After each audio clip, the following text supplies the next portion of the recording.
Novel نے مصحف قسط number 12 part 2۔ صاحب اندر ہیں، مجھے اندر جانا ہے۔ جی آپ چلی جاؤ۔ چوکیدار فوراً سامنے سے ہٹا۔ وہ اندر کی طرف دوڑی۔ شاہانہ طرز کا لاؤنج خالی تھا۔ وہ ادھر ادھر دیکھتی آگے بڑھی، پھر کچن کے کھلے دروازے کو دیکھ کر رکی۔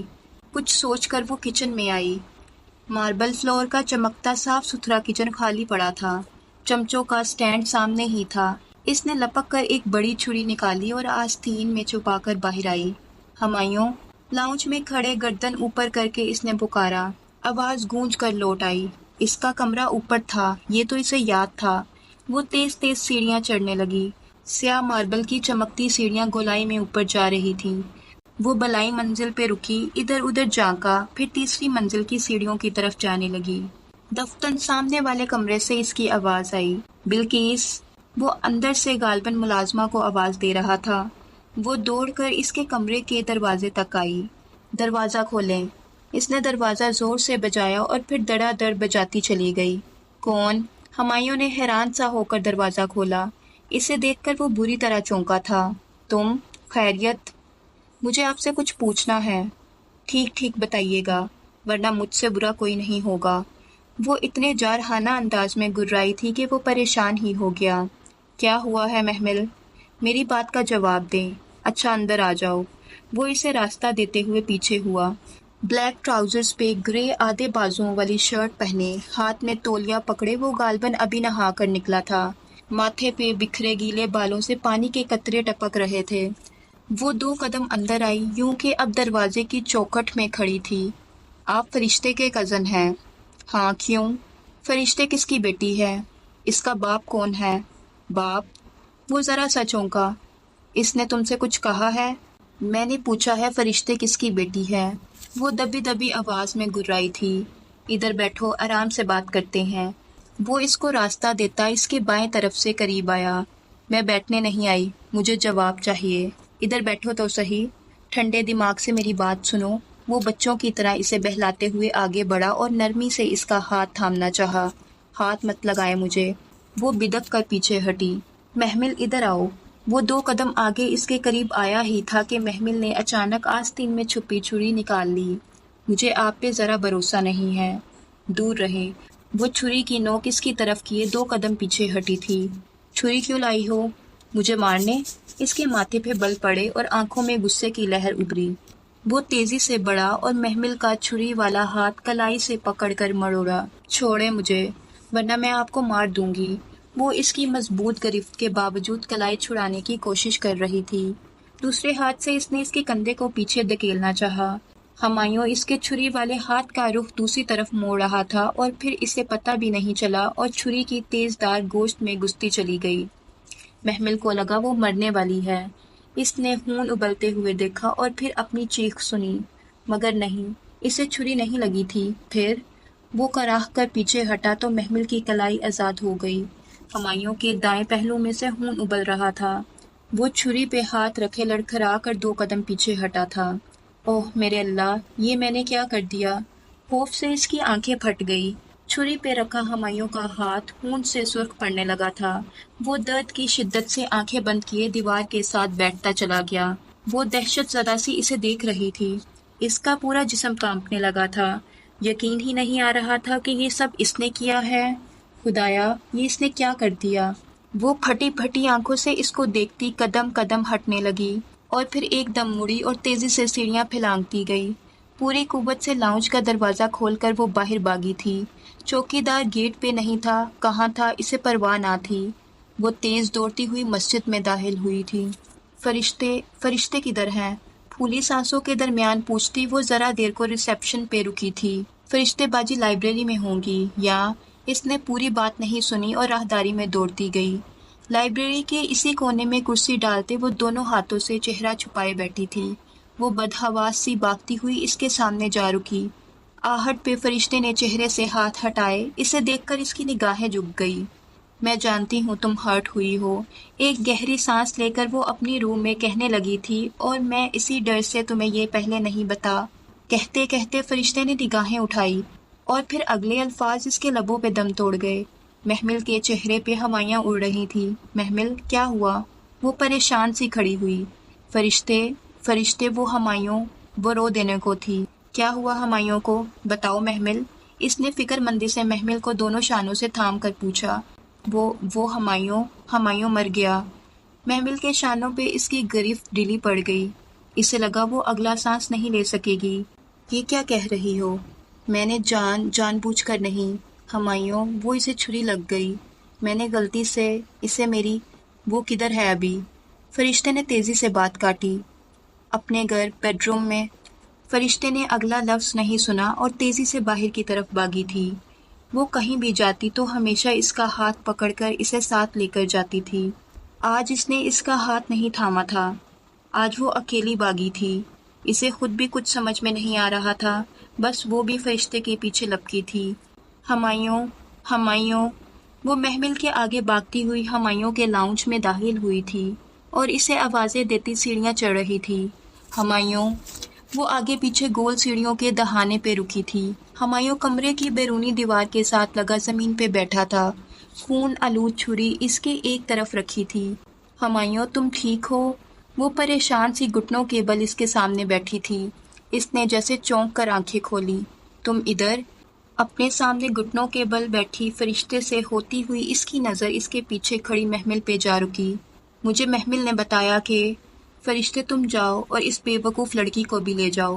مگر ہمایوں، میں نے احمر کو کال کر دیا ہے، پولیس پہنچنے والی ہے، تم دونوں کی ادھر موجودگی ٹھیک نہیں ہے، جاؤ۔ وہ درد کی شدت سے بادقت بول پا رہا تھا، مگر فرشتے نے تز بزن سے گردن موڑ کر محمل کو دیکھا جو سفید پڑتا چہرہ لیے ادھر کھڑی تھی۔ اس کی سمجھ میں نہیں آ رہا تھا وہ اس وقت کیا کرے۔ میں نے کہا نہ جاؤ، وہ گٹی گٹی آواز میں چلایا تھا۔ نہیں، میں نہیں جاؤں گی، بے شک مجھے پولیس پکڑ لے، مگر محمل جاؤ، وہ زور سے چیخا تھا۔ چلو محمل، فرشتے نے جیسے فیصلہ کر کے اس کا ہاتھ پکڑا اور سیڑھیاں اترنے لگی۔ ہمایوں، میں نے جان بوجھ کر نہیں کیا، I'm really sorry۔ فرشتے اس سے آگے اس کا ہاتھ کھینچتی ہوئی سیڑھیاں اتر رہی تھی، مگر وہ اسی طرح گردن موڑ کر ہمایوں کو دیکھتی روحانسی سی کہے جا رہی تھی۔ جسٹ گو، وہ وہیں سے جھنجھلا کر بولا تھا۔ وہ اب سیڑھیوں کے درمیان میں تھیں، وہاں سے اسے ہمایوں کا چہرہ نظر نہیں آ رہا تھا، آنسو اس کی آنکھوں سے ابل پڑے تھے۔ فرشتے اس کا ہاتھ کھینچ کر اسے باہر لے آئی تھی۔ تم کیوں گئی اس کے گھر محمل؟ مجھے بتاؤ، ادھر کیا ہوا تھا؟ مسجد کے گیٹ پہ فرشتے نے پوچھا تو اس نے اپنا ہاتھ زور سے چھڑایا اور رخ پھیر لیا۔ محمل، ناراض مت ہو، ابھی وہاں میری اور تمہاری موجودگی ٹھیک نہیں ہے، وہ ادھر مر رہا ہے اور آپ۔ اس کی آنکھوں سے متواتر آنسو گر رہے تھے۔ وہ ابھی اسے ہاسپٹل لے جائیں گے، زخم بہت زیادہ نہیں تھا، وہ ٹھیک ہو جائے گا۔ مگر تم نے کیوں مارا اسے؟ میں بھلا یوں ہمایوں کو مار سکتی ہوں؟ میں کر سکتی ہوں ایسا؟ وہ ایک دم پھوٹ پھوٹ کر رونے لگی تھی۔ فرشتے بری طرح سے چونکی تھی۔ محمل کے چہرے پہ چھایا حزن، ملال اور وہ آنسو، وہ عام آنسو تو نہ تھے۔ میں نے جان بوجھ کر نہیں کیا ایسا، I swear۔ اچھا اندر آؤ، آرام سے بات کرتے ہیں۔ اس نے خود کو سنبھال کر کہنا چاہا، مگر وہ کچھ سننے کو تیار ہی نہ تھی۔ انہوں نے بھی یہی کہا تھا، میرا قصور نہیں تھا۔ وہ اسی طرح گیٹ پہ کھڑی روئے چلی جا رہی تھی۔ وہ ٹھیک تو ہو جائیں گے فرشتے؟ فرشتے نے شاید اس کی بات نہیں سنی تھی، بس گم سم سی اس کی آنکھوں سے گرتے آنسو دیکھ رہی تھی۔ وہ واقعی عام آنسو نہ تھے۔ میں گھر جا رہی ہوں، پلیز آپ مجھے ہمایوں کے بارے میں بتاتے رہیے گا۔ اچھا، اس نے غائب دماغی سے سر ہلا دیا۔ محمل اب درختوں کی باڑ کے ساتھ دوڑتی ہوئی دور جا رہی تھی۔ وہ جیسے نڈال سی گیٹ سے لگی یک ٹک اسے دیکھے گئی۔ ہاں، وہ آنسو بہت خاص تھے۔ ہسپتال کا ٹائلز سے چمکتا کوریڈور خاموش پڑا تھا۔ کوریڈور کے اختتام پہ وہ بینچ پہ سر جھکائے بیٹھی تھی۔ محمل جو دوڑتی ہوئی ادھر آ رہی تھی، اسے بیٹھے دیکھ کر لمحے بھر کو ٹھٹکی، رکی، پھر بھاگتی ہوئی اس کے قریب آئی۔ فرشتے نے ہاتھوں میں گرا سر اٹھایا۔ وہ کیسا ہے؟ محمل اس کے سامنے پنجوں کے بل بیٹھی اور دونوں ہاتھ اس کے گھٹنوں پہ رکھے۔ بتائیں نا، وہ کیسا ہے؟ وہ بے قراری سے اس کی سنہری آنکھوں میں دیکھتی جواب تلاش کر رہی تھی۔ ٹھیک ہے، زخم زیادہ گہرا نہیں ہے۔ وہ بھی محمل کی بری آنکھوں میں کچھ تلاش کر رہی تھی۔ میں اس سے مل سکتی ہوں؟ ابھی وہ ہوش میں نہیں ہے۔ کیوں؟ وہ تڑپ کر بولی تھی۔ وہ فجر کا وقت تھا اور جیسے ہی فرشتے نے اسے اطلاع دی تھی وہ بھاگتی ہوئی آئی تھی۔ ڈاکٹرز نے خود اسے سلا رکھا ہے، وہ ٹھیک ہو جائے گا محمل، تم پریشان نہ ہو۔ میں کیسے پریشان نہ ہوں، میں نے ان کو چھری ماری ہے۔ ایسا کیا ہوا تھا محمل، تم نے کیوں کیا ایسا؟ میں نے جان بوجھ کر نہیں کیا، میں ان سے پوچھنے گئی تھی کہ… وہ لب کچلتی ڈبڈباتی آنکھوں سے کہتی چلی گئی۔ فرشتے اسی تھکے تھکے انداز میں اسے دیکھ رہی تھی۔ تم مجھ سے پوچھ لیتی محمل، اس کو خیر چھوڑو، کوئی بات نہیں۔ چند لمحے یوں ہی سرک گئے۔ وہ اسی طرح فرشتے کے سامنے فرش پہ دو زانو بیٹھی تھی۔ اس کے ہاتھ ابھی تک فرشتے کے گھٹنوں پہ تھے۔ بہت دیر بعد اس نے خاموشی کو چیر دیا۔ آپ نے کہا آپ آغا ابراہیم کی بیٹی ہیں؟ ہاں، میں آغا ابراہیم کی بیٹی ہوں۔ میرے ابا کی؟ اس کا گلا رند گیا۔ تمہیں یہ انہونی کیوں لگتی ہے؟ سوائے تمہارے سب بڑوں کو علم ہے، تمہاری امی کو بھی۔ امی کو بھی؟ اسے جھٹکا لگا تھا۔ ہاں، ابا مجھ سے ملتے تھے، میری امی ان کی فرسٹ وائف تھی۔ ڈائیورس کے بعد امی اور ابا الگ ہو گئے تھے، پھر انہوں نے تمہاری امی سے شادی کی۔ دونوں ان کی پسند کی شادیاں تھیں۔ ہے نا عجیب بات؟ خیر، مجھ سے وہ ہر ویکینڈ پہ ملنے آتے تھے۔ میں اپنے چچاؤں سے متعارف تو نہ تھی، مگر وہ سب جانتے تھے کہ میں کون ہوں، کدھر رہتی ہوں۔ مگر ابا کی ڈیتھ کے بعد انہوں نے مجھے تسلیم کرنے سے انکار کر دیا۔ میں بہت دفعہ اپنا حق مانگنے گئی، مگر وہ نہیں دیتے۔ ابا کی پہلی شادی خفیہ تھی، سوائے ہمارے بڑوں کے خاندان میں کسی کو علم نہ تھا۔ تم سے بھی چھپا کر رکھا گیا کہ کہیں تم میرے ساتھ مل کر حصہ نہ مانگنے کھڑی ہو جاؤ۔ آپ نے کیس کیوں نہیں کیا ان پہ؟ بہت دیر بعد وہ بول پائی تھی۔ مجھے جائیداد سے حق نہیں، رشتوں سے حق چاہیے محمل۔ میں بہت دفعہ تمہارے گھر پہ گئی ہوں، مگر اندر داخلہ… خیر یہ لمبی کہانی ہے۔ میں کئی برسوں سے اپنے حق کی جنگ لڑ رہی ہوں۔ وارث اللہ نے بنائے ہیں، میں ابا کی وارث ہوں۔ یہی سوچ کر اب میں جائیداد میں حصہ مانگتی ہوں، مگر… وہ بات ادھوری چھوڑ گئی۔ آپ کو پتا تھا میں آپ کے بارے میں نہیں جانتی؟ ہاں، مجھے پتا تھا۔ میں نے جب بھی تم سے ملنے کی کوشش کی، کریم تایا نے یہ کہہ کر روک دیا کہ محمل ذہنی طور پر ڈسٹرب ہو جائے گی اور ابا سے نفرت کرے گی۔ پھر میں نے صبر کر لیا۔ میں جانتی تھی جو رب بنیامین کو یوسف علیہ السلام کے پاس لا سکتا ہے، وہ محمل کو بھی میرے پاس لے آئے گا۔ وہ ہلکا سا مسکرائی تھی۔ محمل کو لگا اس کی سنہری آنکھیں بھیگنے لگی تھیں۔ فواد بھائی، ان کا کیس… ہمایوں نے مجھے بتایا تھا کہ میرے کزن فواد نے اس کے ساتھ کسی لڑکی محمل کا معاملہ طے کیا ہے۔ کم عمر ہے اور خوبصورت بھی۔ میرا دل تب ہی ٹھٹک گیا تھا، مگر ہمایوں ماننے کو تیار ہی نہ تھا کہ فواد تمہارے ساتھ یہ کر سکتا ہے۔ اسے گمان تھا وہ کوئی اور لڑکی ہوگی، مگر جس لمحے میں نے مسجد کی چھت پہ تمہیں دیکھا، میں تمہیں پہچان گئی تھی۔ آپ نے مجھے کبھی نہیں دیکھا تھا؟ پھر دیکھا تھا، ایک دفعہ تمہارے اسکول آئی تھی تم سے ملنے، بینچ پہ بیٹھی تمہیں دیکھتی ہی رہی۔ تم الجھی چڑچڑی سی لگ رہی تھی۔ پھر مجھ سے تمہیں مزید ذہنی اذیت نہیں دی گئی، سو واپس پلٹ گئی۔ فرشتے تھک کر چپ ہو گئی، شاید اب اس کے پاس کہنے کو کچھ نہ بچا تھا۔ وہ یاسیت سے اسے دیکھے گئی جو بہت تھکی تھکی نظر آ رہی تھی۔ بہت دیر بعد اس نے پھر لب کھولے۔ تم خوش قسمت ہو محمل کہ تم رشتوں کے درمیان رہی ہو، تم یتیم نہیں رہی ہو۔ یتیموں والی زندگی تو میں نے گزاری ہے، اس کے باوجود میں نے کبھی یتیمی کا لیبل خود پہ نہیں لگایا۔ میری خالہ اور ہمایوں، یہی تھے میرے رشتے، اور اب میرے پاس کھونے کو مزید رشتے نہیں بچے۔ ایک چیز مانگوں تم سے؟ کبھی مجھے اس آزمائش میں مت ڈالنا، میں مزید رشتے کھونا۔ اے ایس پی صاحب کے ساتھ آپ ہیں؟ آواز پہ ان دونوں نے چونک کر سر اٹھایا۔ سامنے یونیفارم میں ملبوس نرس کھڑی تھی۔ جی۔ محمل اس کے گھٹنوں سے ہاتھ ہٹاتی بے چینی سے اٹھی۔ ان کو ہوش آ گیا ہے، اب خطرے سے باہر ہیں۔ آپ ان کی… میں ان کی فرینڈ ہوں، اس نے جلدی سے فرشتے کی طرف اشارہ کر کے بتایا، اور یہ ہمایوں صاحب کی بہن ہیں۔ بہن؟ اس نے چونک کر محمل کو دیکھا، مگر وہ نرس کی طرف متوجہ تھی۔ بہن؟ وہ ہولے سے زیر لب بڑبڑائی، پھر ہلکا سا نفی میں سر ہلایا۔ وہ کچھ کہنا چاہتی تھی، مگر محمل نرس کے پیچھے جا رہی تھی، اس نے کچھ بھی نہ سنا۔ وہ خالی ہاتھ بیٹھی رہ گئی، اس کی سنہری آنکھوں میں شام اتر آئی تھی۔ محمل وہ شام نہ دیکھ سکی تھی۔ وہ دروازہ کھول کر ہمایوں کے کمرے میں داخل ہو رہی تھی۔ وہ بیڈ پہ آنکھیں موندے لیٹا تھا، اوپر چادر پڑی تھی۔ آہٹ پہ قدرے نکاہٹ سے آنکھیں کھولی، اسے دیکھ کر حیران رہ گیا۔ محمل؟